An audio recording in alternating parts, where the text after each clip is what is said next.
Excellency, esteemed ambassadors, admirals and generals, honorable guests, we invite you to stand up for the arrival of the High Representative and Vice President Kaja Kallas, the Chairman of the EU Military Committee, General Robert Brieger, and his successor, General Clancy. Formation at my command. Formation, attention!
Honorable guests, please take your seats. May we kindly invite you to listen to the speech of the High Representative and Vice President Kaja Kallas.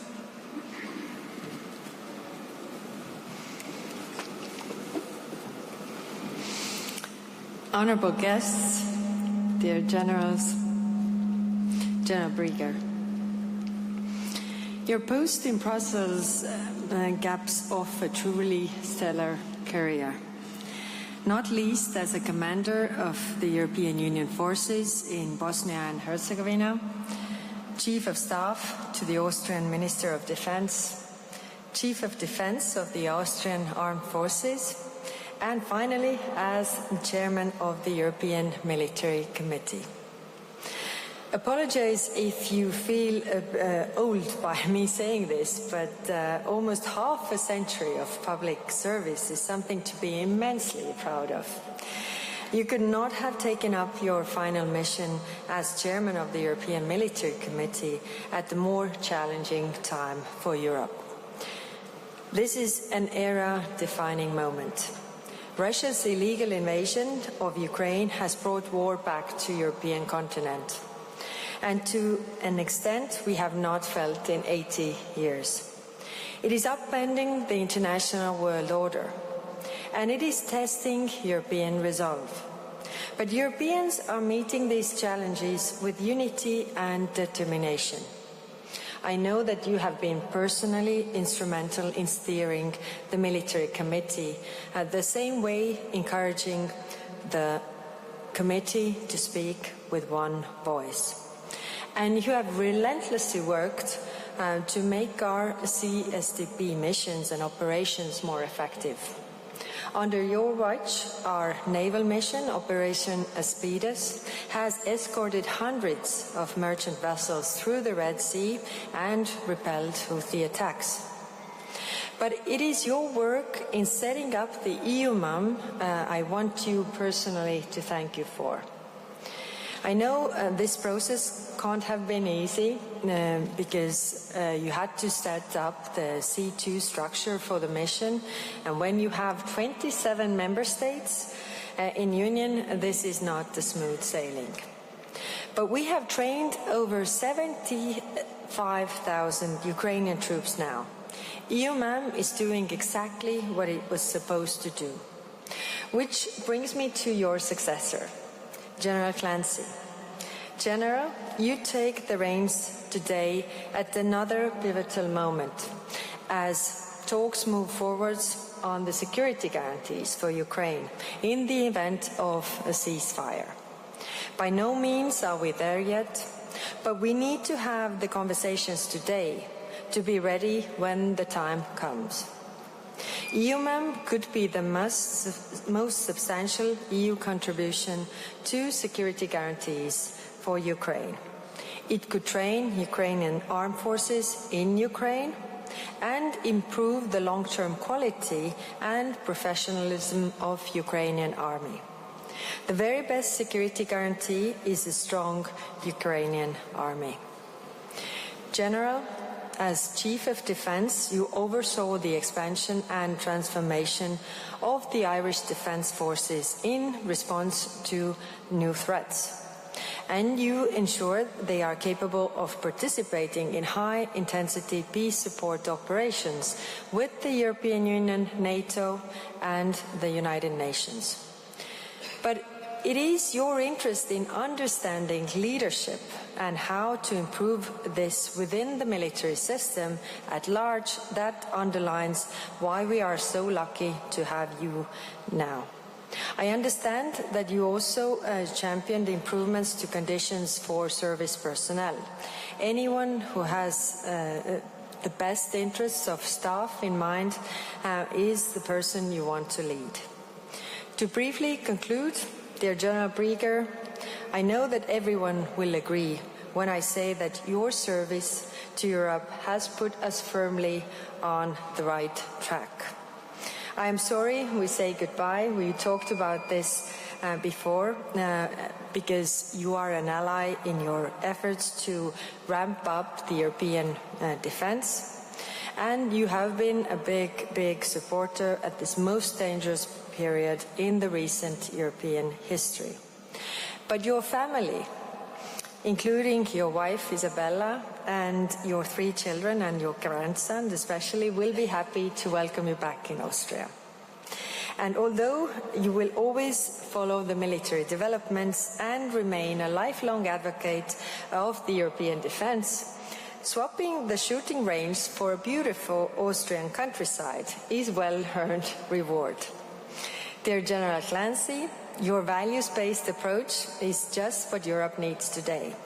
You are quite simply the right person at the right time, and I truly look forward to working with you.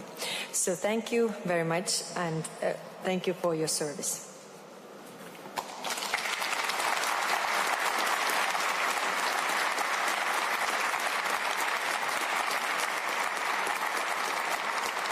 General Robert Brieger will now be decorated with the CSDP Service Medal for Extraordinary Meritorious Service by the High Representative and Vice President Kaja Kallas.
Now, we invite the outgoing chairman of the EU Military Committee, General Robert Brieger, to deliver his speech.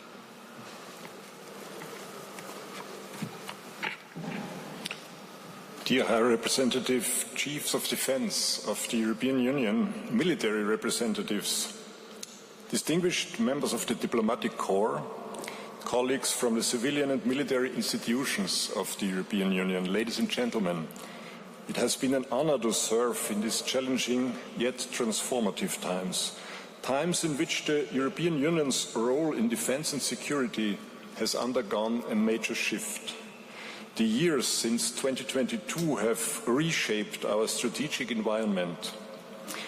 Russia's war of aggression against Ukraine has profoundly shattered previous assumptions, not only about Europe's neighbourhood, but about the foundations of the rules-based international order. This has triggered a disruptive momentum, a wake-up call for all of us in the field of defence and security. The EU has responded, but the world will not wait. This new era demands more incremental adaptation. It demands a fundamental shift. Our former tools, structures and strategies, once valid, now require a critical review. Hybrid threats and emerging crises still call for a 360-degree and integrated approach. But we must now clearly include territorial defence as a core pillar of our strategic thinking, particularly in capability planning, as focusing on crisis management alone does not provide a complete picture of the capability needs. Let us be clear, without security, everything is nothing. This recognition must accelerate change across our institutions, our policies and our mindsets. Europe is being tested, and sooner than we might wish. The European Union Military Committee must be not only reactive but proactive, not only present but central in shaping the military aspects of this change. I have already seen with pride how the chiefs of defence have lived up to this responsibility, actively engaging at the European and national level in shaping a stronger, more coherent European defence. And this is essential if we want to ensure the EU becomes a credible guarantor of peace, freedom and the rule of law. Allow me to highlight the two main areas of influence that have so far marked this journey. First, enhancing the EU military ability to act. With Operation Aspides, the EU launched its first ever naval operation in a non-permissive environment, a clear demonstration of our will to assume responsibility where it matters. Through CEUMC Ukraine, we have trained over 70,000 Ukrainian soldiers, and the High Rep mentioned it, the first military assistance mission of its kind on European soil. And we have established the EU rapid deployment capacity, creating for the first time the ability to act swiftly, decisively and together. Second, reinforcing military needs and requirements. We contributed for the first time to identifying the 22 priority capability areas, ensuring that operational requirements are not an afterthought but a starting point. We shaped a collegiate military view to support the European Defence Agency, the defence industry and projects under the permanent and structured cooperation. We delivered input to the EU's white paper on defence, reinforcing the link between Article 42.7 of the EU Treaty and NATO's Article 5, a wholly holistic approach. We gathered at the Chiefs of Defence level outside Brussels on invitation of EU member states, combining our biannual meetings with visits to the first EU military live exercises. And we achieved the highest ever level of engagement by the CEUMC with the EU leadership, strengthening our voice and doing so in close coordination with the HRVP and the new Commissioner for Defence and Space. Still, we are not there yet. The path ahead requires a fundamental change in three dimensions. First, institutional change, aligning policies, tools and timelines where strategic urgency and ensuring that the military voice is heard and taken into consideration for decision-making on security and defense-related matters. Second, change among member states, moving from national perspectives to shared responsibilities. And third, perhaps the hardest, a changing mindset. The mindset shift is not optional. It is the key to ensuring the European Union has the political will, the operational readiness and the strategic culture to match its ambitions.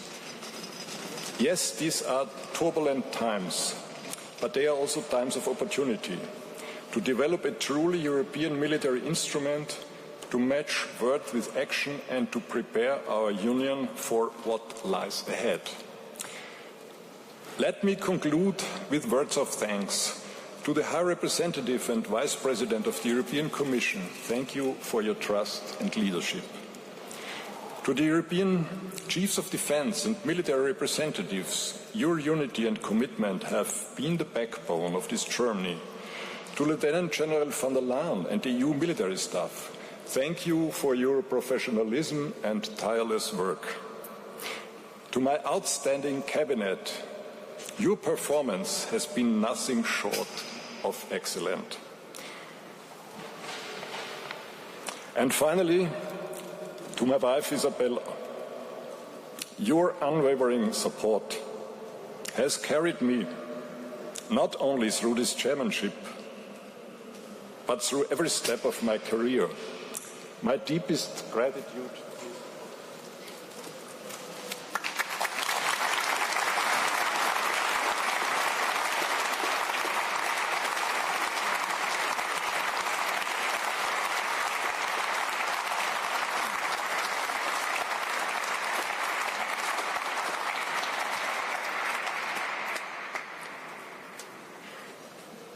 Europe has taken its first steps towards a new strategic reality.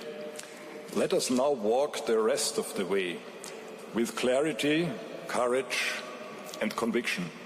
Thank you.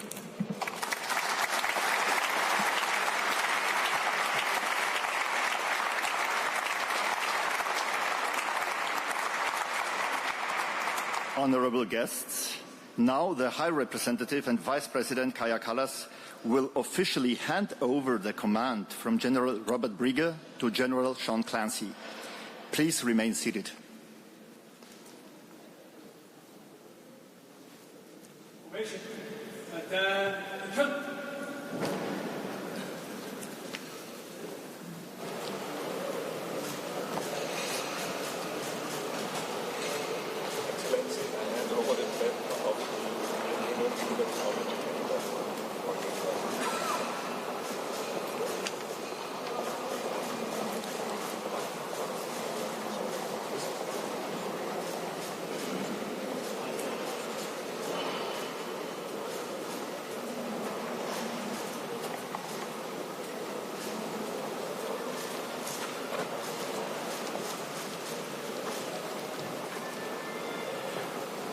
Honourable guests, we now invite the Chairman of the EU Military Committee, General Clancy, to deliver his speech.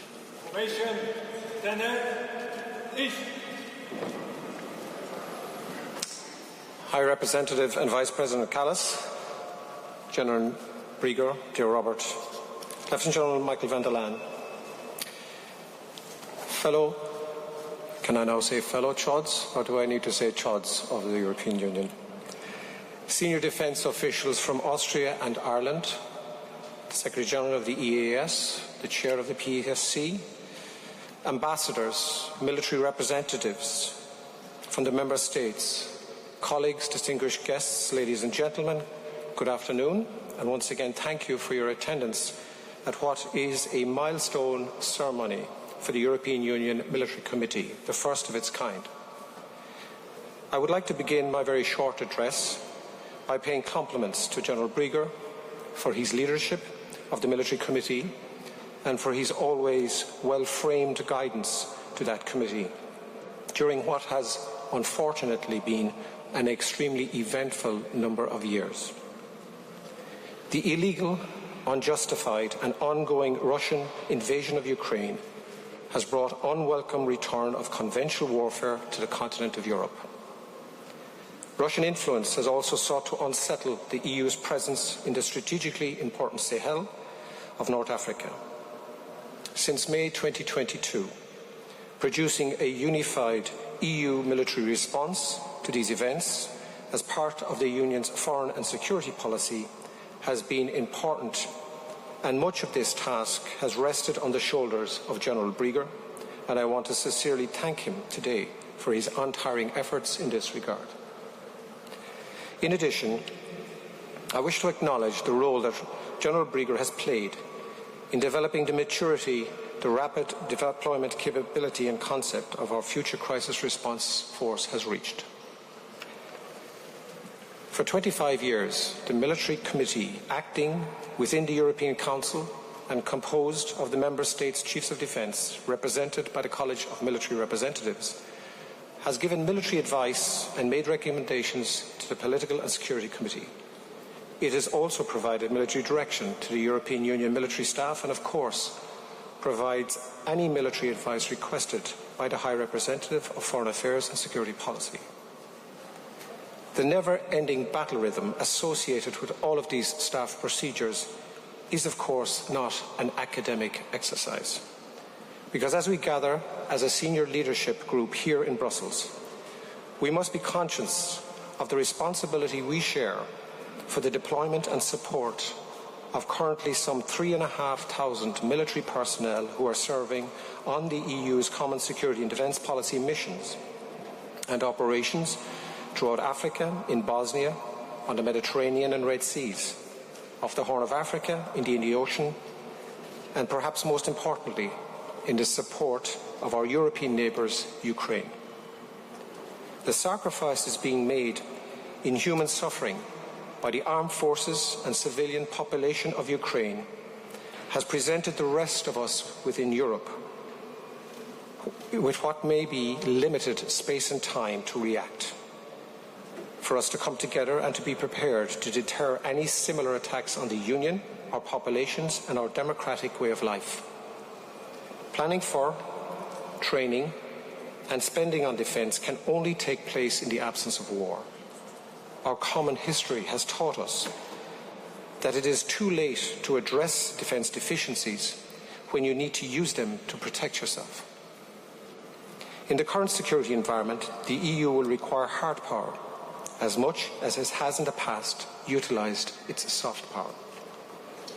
From today, as Chair of the Military Committee, I will strive to support you, Vice President Kallas, the Political Security Committee, the Council and our deployed military service personnel by ensuring that our work is conducted at the speed of relevance. That work will be guided by the contents of the White Paper of the European Defence, which clearly outlines the acute and growing threats we are all facing. As a military committee, we will work to deter those who would do us harm and threaten our democratic values. Fortunately, the EU is not alone, as since its establishment, NATO has also strived to protect European security. The White Paper recognises that the EU must work with NATO to restore credible deterrence and deliver the security on which our prosperity depends. As Chair, I will prioritise the most strategic and key relationship that we enjoy with NATO. To credibly deter foreign armed aggression and address the fallout of instability and conflict, I will also actively engage with the Military Committee to help coordinate our capability development processes so that we can become more effective in reflecting the collective strengths of our armed forces, while simultaneously addressing weaknesses that can come from uncoordinated actions. I am truly honoured and humbled to be appointed as Chair of the EU Military Committee at this time. And from today, let me restate that I will serve the committee with all my ability. I will nurture the spirit of support and collegiality with the Political and Security Committee and provide every support to you, Vice President and Head IREP, as we come to terms with the reality of the threats we are facing as a union. And let me conclude by quoting, and if I can, and you can indulge me, the late Irish poet and Nobel laureate Seamus Heaney, whose words always inspire me when faced with what can appear to be overwhelming challenges. Hope is not optimism which expects things to turn out well, but something rooted in the conviction that there is something good worth working for. So let us all turn our minds to good work. Thank you, and I look forward to meeting you all in the coming weeks.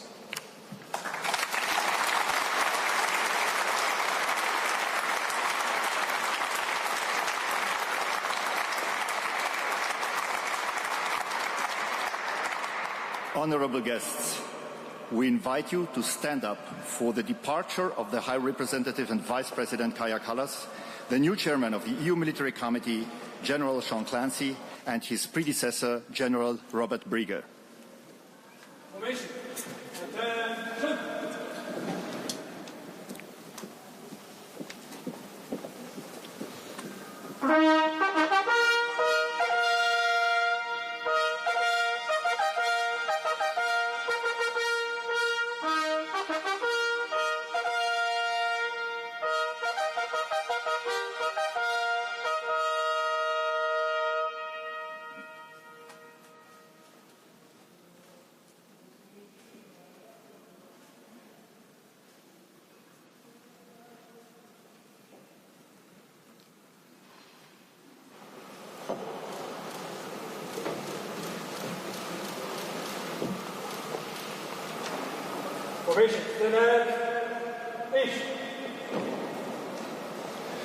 Honourable guests, this concludes today's change of command ceremony of the Chairman of the EU Military Committee. We would like to thank you for your presence and invite you to the following reception here at the Justus Lipsius building.